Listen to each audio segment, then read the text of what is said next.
नेपाल के पहले अरबपति विनोद चौधरी ने अपनी किताब मेड इन नेपाल का भारत में लॉन्च किया। इस इवेंट में विवेक बिंद्रा और विवेक ओबराय भी शामिल हुए। यह किताब उनकी ज़िंदगी की कहानी बताती है, कैसे उन्होंने छोटे बिजनेस से शुरुआत करके एक बड़ा इंटरनेशनल ग्रुप खड़ा किया। इसमें मेहनत, सही सोच और स्मार्ट बिजनेस फैसलों की सीख मिलती है। लॉन्च के दौरान सभी ने कहा, यह किताब खासकर युवाओं और स्टार्टअप करने वालों के लिए बहुत प्रेरणादायक है और सिखाती है कि बड़े सपने देखो और हिम्मत से काम।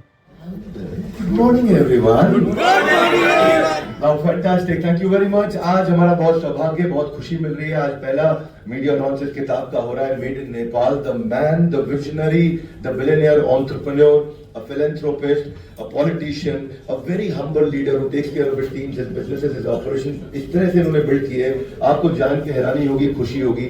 एक ऐसे व्यक्ति जो 200 से ज्यादा कंपनियां एक साथ चला रहे हैं। एक ऐसे व्यक्ति जो नेपाल का सबसे बड़ा बैंक, श्रीलंका का सबसे बड़ा बैंक, वाई नूडल्स, नेपाल में कैंपा कोला, इतने सारे ब्रांड्स ऑफ होटल्स, दुनिया भर में इनके ताज होटल्स हैं और इतने सारे बिजनेसेस को एक साथ रन करते हुए मेंबर ऑफ पार्लियामेंट है नेपाल के अंदर, एक एक्टिव पॉलिटिशियन है। बिजनेसेस को कैसे, सस्टेनेबल ग्रोथ को कैसे बिल्ड किया जाए उस पर बात करते हैं। एसेंशियली मैं क्विकली अगले 10 सेकेंड में कहना चाहूंगा कि ये इनकी जर्नी में, ऐसे देखो सर बहुत यंग लगते हैं देखने में, और पर एक सर ने एक बहुत लंबी जर्नी देखी है और फर्स्ट जनरेशन एंटरप्रेन्योर है। फर्स्ट जनरेशन एंटरप्रेन्योर एक कठिन जर्नी से निकल करके तो एक निचोड़ दिया है इस किताब में, made in Nepal. Gen Z movement जो अभी हुआ नेपाल में, उसके ऊपर भी चर्चा करी। एक ऐसे एंटरप्रेन्योर, मेरी आपसे sir I would like to share कि पहली मुलाकात फ्लाइट में हुई थी और सोचते थे कि नेपाल जाते रहते हैं, पता नहीं हमारा सौभाग्य होगा कि कभी विनोद सर से मुलाकात होगी। और मैं बैठा हुआ था और सर आए और फ्लाइट में साथ में बैठे, तो फिर मैंने इनको रास्ते में 2 घंटा कुछ नहीं करने दिया। मैं सवाल पूछते रहा, अलग अलग सवाल पूछ के लर्निंग लेते रहा और तब से रिश्ता ऐसा हो गया कि मतलब ही has considered me as his 4th son. इनके 3 बेटे ऑलरेडी हैं, तो मेरे को चौथे बेटे की जैसा प्यार देते। तो मैं विनोद सर के लिए मैं कहना चाहूंगा कि आज मैं बहुत खुश हूँ। ये हमारे सौभाग्य की बात है। ये किताब सबको पढ़नी चाहिए, ये किताब सबको लेनी चाहिए। ये किताब आप Amazon पे अवेलेबल है, मेड इन नेपाल। बहुत सुंदर इसमें चैप्टर्स बनाए। एक ऐसे एंटरप्रेन्योर जो नेपाल की बहुत बड़ी शान है। ऑफकोर्स इनके एक बेटे यहाँ गुड़गांव में ही रहते हैं, out of 3 sons. 1 is in Nepal, 1 is in Dubai, 1 is in Gurgaon. और तो सर का आना जाना यहाँ रहता है। आज मौका लगा, मैं विवेक ओबराय सर को रिक्वेस्ट करूंगा। ऐसे एंटरप्रेन्योर है विवेक ओबराय सर, जो खुद इतने मैसिव स्केल पे अपने बिजनेसेस को रन कर रहे हैं। बहुत सारे स्टार्टअप्स में इन्होंने इन्वेस्ट किया और जब बिजनेस पे बात आती है तो विवेक सर का विवेक बहुत काम आता है हमेशा। अद्भुत इंटेलिजेंस ही है। किसी एक बड़ी अच्छी कंपनी के कोई ग्लोबल ग्रुप सीएफओ होंगे, उसके पास लगता है फाइनेंस का इंटेलिजेंस इतना ना हो जो विवेक सर के पास है। तो मैं रिक्वेस्ट करूंगा कुछ विवेक सर कहें, उसके बाद फिर हम विनोद सर को रिक्वेस्ट करेंगे। हमारी हस्ती के सामने मेरी तारीफ करके मुझे शर्मिंदा कर दिया है। विनोद सर हम सब के लिए प्रेरणा हैं, गुरु हैं और हमें इनका आशीर्वाद मिलता है, यही बहुत बड़ी बात है। मेरा सौभाग्य है कि मैं परिवार को जानता हूँ और अपना परिवार मानता हूँ। और जब भी हमने कोई भी पहल रखी, न सिर्फ ये पर इनके बेटे वरुण जिससे ज़्यादा मैं संपर्क में रहता हूँ, एक फ़ोन पर हमेशा मदद, सही इंफॉर्मेशन, जो अक्सर हम बिजनेस कम्युनिटी में नहीं देखते हैं। लोग कंपेटिटिव एडवांटेज बनाते हैं, लेकिन इनका कोलैबोरेटिव रिलेशनशिप रहता है हमेशा कि भैया आप ये कर रहे हैं, मैं अगर आपकी इसमें मदद कर सकता हूँ तो निस्वार्थ भावना से हम आपके साथ हैं। ये का डीएनए है। आई थिंक बिलियनर्स बहुत हैं, सेल्फ मेड बिलियनर्स भी बहुत हैं, सेल्फलेस बिलियनर्स बहुत कम हैं। और विनोद भाई एक सेल्फलेस बिलियनर हैं। ये किताब मुझे लगता है कि मेरा सौभाग्य है कि मुझे वर्ल्ड की फर्स्ट साइंड कॉपी प्राप्त हुई है। मैं तो इसे जरूर पढ़ूंगा, कल सुबह की फ्लाइट में ही पढ़ूंगा। I will enjoy this and I am sure there is so much to learn from him. But truly inspirational. कहते हैं, मोदी जी भी कहते हैं कि हमारा नेपाल के साथ में रोटी बेटी का रिश्ता है, लेकिन कहीं ना कहीं वाई नूडल का भी रिश्ता है। और एक सांस्कृतिक तौर पर अगर हम देखें तो मैं नेपाल को भारत से जुदा नहीं मानता, अलग नहीं मानता। सांस्कृतिक तौर पर बाउंड्रीज तो ठीक है, पॉलिटिकल बाउंड्रीज होती हैं कंट्रीज की, बट बहुत अपनापन मिलता है नेपाल में।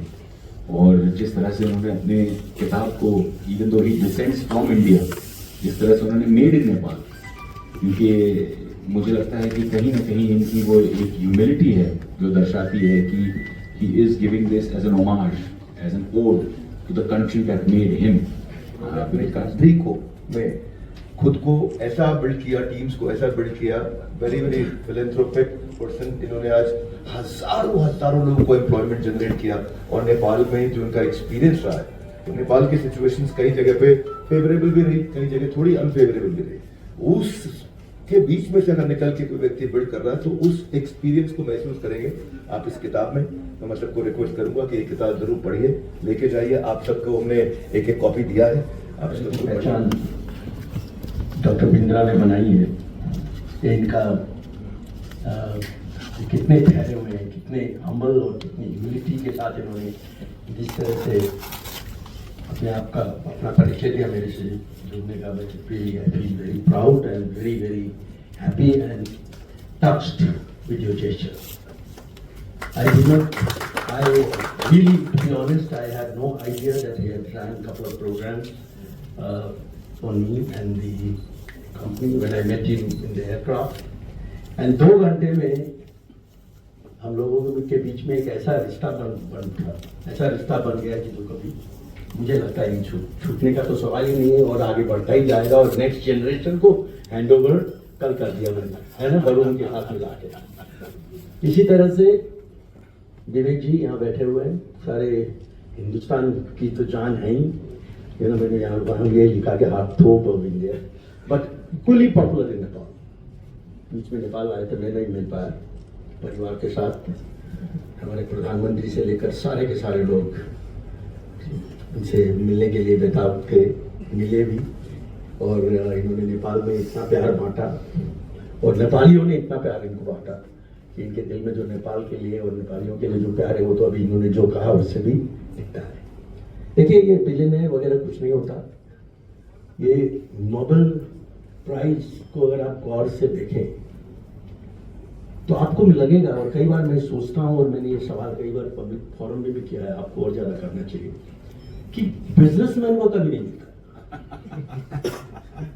पता नहीं क्यों साइंटिस्ट को मिलता है, टीचर्स को मिलता है, डॉक्टर्स को मिलता है, पॉलिटिशियंस को मिलता है, पीस मेकर्स को मिलता है, लेकिन फिल्म स्टार्स को भी मिलता है पता नहीं। तो हम लोगों की जिंदगी में हम लोग जो एक ट्रांसपेरेंटली एक ऑर्गेनाइजेशन बनाते हैं, एंटरप्राइज बनाते हैं, ब्रांड बनाते हैं और उसको सारी दुनिया में लेके जाते हैं, वो एक हमारा सपना होता है। हम छोटी जगह पर से एक छोटे रूप में उसकी शुरुआत करते हैं, छोटी जगह से छोटे रूप में। And I always said this, I am a small man from a small country, but I always had big dreams. And that dream, when you follow that dream without any kind of a complex कि भाई मेरी तो पैदाइश यहाँ है, ऐसा है वैसा है, मेरी फैमिली का मुझे ये साथ नहीं मिला, वो साथ नहीं मिला, ये खाली कॉम्प्लेक्स के अलावा कुछ नहीं है। आदमी कहीं भी जब पैदा होके कुछ भी कर सकता है कहीं भी। जब मैं अपने छोटे देश नेपाल का झंडा दुबई के JLT ताज में फहराता हुआ आपने याद किया होगा, जब देखता हूँ तो मुझे लगता है कि मेरा जीना सफल हो गया, क्योंकि नेपाल ने ही मुझे 140 साल पहले मेरे दादा इंडिया से आए थे, लेकिन अभी चौथा जनरेशन उसमें से कुछ नेपाल में है, कुछ बाहर है, सभी जगह हम लोग फैले हुए हैं, लेकिन फिर भी दिल 100% नेपाली है और जहाँ जाते हैं वहाँ नेपाल का झंडा लेके जाते हैं। मुझे सबसे पहले तो मुझे क्या लगता है कि हर युवा को थोड़ी सी अगर वो मेरी पृष्ठभूमि समझनी चाहिए कि हमने भी बहुत ही सिंपल स्कूल में हम पढ़े। हम स्कूल की सिंपल पब्लिक बस में चढ़ के स्कूल गए। हमारी माँ भी हमको स्कूल में दोपहर का नाश्ता करने के लिए चवन्नी देती थी। तो इसलिए आज हम जिस मुकाम पर खड़े हैं, तो वो मुकाम पर अगर खड़े हैं तो उस जगह से इस जगह की यात्रा हो सकती है।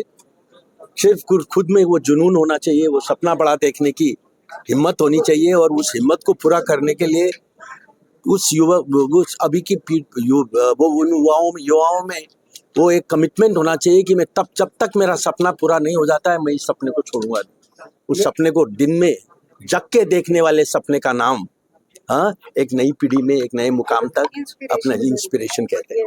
भारत और नेपाल के रिलेशन को आपने क्या उसमें भी मेंशन किया? जी बिल्कुल किया है। भारत और नेपाल के इकोनॉमिक रिलेशनशिप में जितनी जो गहराई है उसको और फैलाना है, उसको और बड़ा बनाना है। अभी के बदले हुए नेपाल में तो और इंडिया के बड़े बड़े बिजनेस हाउसेज को लेके जाना है। शायद हमारा ही एक ऐसा ग्रुप है। इस बात ये कहते हुए मुझे बड़ा गर्व होता है कि एक तरफ हम भारत के अलावा, और भारत में तो एक बहुत बड़ा प्रेजेंस है ही वाई के जरिए, होटलों के जरिए, फूड पार्क के जरिए, उसके अलावा मतलब हमारे लगभग सभी साउथ एशियन कंट्रीज में, पाकिस्तान को छोड़ के सभी साउथ एशियन कंट्रीज में हमारी प्रेजेंस है। और भारत के सभी सबसे बड़े बड़े बिजनेस हाउसेस, चाहे वो टाटाज हो IHCL के थ्रू, ताज के थ्रू, चाहे वो रिलायंस हो कैंपा कोला के थ्रू, या अदानीज हो हमारे CG सीमेंट के थ्रू, उन सब से हम लोग अपना व्यापार करते हैं। बुक लॉन्च करने के पीछे आपका उद्देश्य क्या है? ये देखिए अपना अनुभव और अपनी जो सोच है, जो मेरा जो अपनी जो जिंदगी रही है, जिंदगी में मैंने जो भी उतार चढ़ाव जो देखे हैं उसको नई पीढ़ी के साथ शेयर करना है। उसके अलावा मेरा और कोई सोच इसमें नहीं। अच्छा, इस किताब में क्या आपने क्या लिखा है? कहानी कहाँ से क्या है? कहानी अपनी जिंदगी मेरी पैदाइश से शुरू होती है। उससे पहले मेरे पूर्वज कैसे आए और उन्होंने कैसे अपना व्यवसाय स्थापित किया, उससे शुरू होती है। कल का नेपाल कैसे था, आज का नेपाल कैसा है, उससे शुरू होती है। और जिस तरह से विश्व में बदलाव आया है आर्थिक क्षेत्र में, जिस तरह से ये जो सीमाएं मतलब हटा दी गई, एक ओपन लिबरल इकोनॉमी बनी सारी दुनिया में आज एक, उसके अलावा अब जाके जो डिजिटली कनेक्टेड जो वर्ल्ड हुआ है, जिसमें यहाँ बैठ के लोग अमेरिका को सर्विसेज दे रहे हैं, अमेरिका में बैठ के यहाँ के लोगों को सर्विसेज दे रहे हैं, उसमें कैपिटल की कमी नहीं है। सब दुनिया की सबसे बड़ी अगर होटल कंपनी का अगर आप जिक्र करें एयरबीएनबी, तो उनके एक होटल का कमरा नहीं है। आज दुनिया के सबसे बड़े अगर ट्रेडिंग कंपनीज की बात करें, रिटेल कंपनीज की बात करें, तो उनका कोई मैन्युफैक्चरिंग बेस नहीं है। तो सारी दुनिया का बिजनेस मॉडल बदल रहा है। सारे मॉडल जो जिस हिसाब से बदल रहा है, उस मॉडल में अपने आप को कैसे अडॉप्ट करना है, अपने आप को कैसे उसमें डालना है और कैसे आप वो कर सकते हैं। और अभी के टाइम में एक युवा पहले की तुलना में बहुत अच्छी तरह कर सकता है और इजीली कर सकता है, क्योंकि अभी आपने अगर देखा हो तो ये 30, 40, 20 साल के दौरान में एक पुराने पीढ़ी के ट्रेडिशनल बिजनेस हाउसेस सीन से हट गए हैं। तो नए लोग जो सिर्फ आइडियाज, पावर ऑफ आइडियाज के तहत जो आए, उन्होंने जिस तरह से अपना एक नया एंटरप्राइज शुरू किया, नया बिजनेस मॉडल शुरू किया, उससे जो बदलाव लेके आए, कंज्यूमर के मन में जो विश्वास लेके आए और कंज्यूमर को जो कन्वीनियंस उन्होंने जो दी, उसके बेसिस पर सारा बिजनेस के स्केल अप का लैंडस्केप बदल रहा है।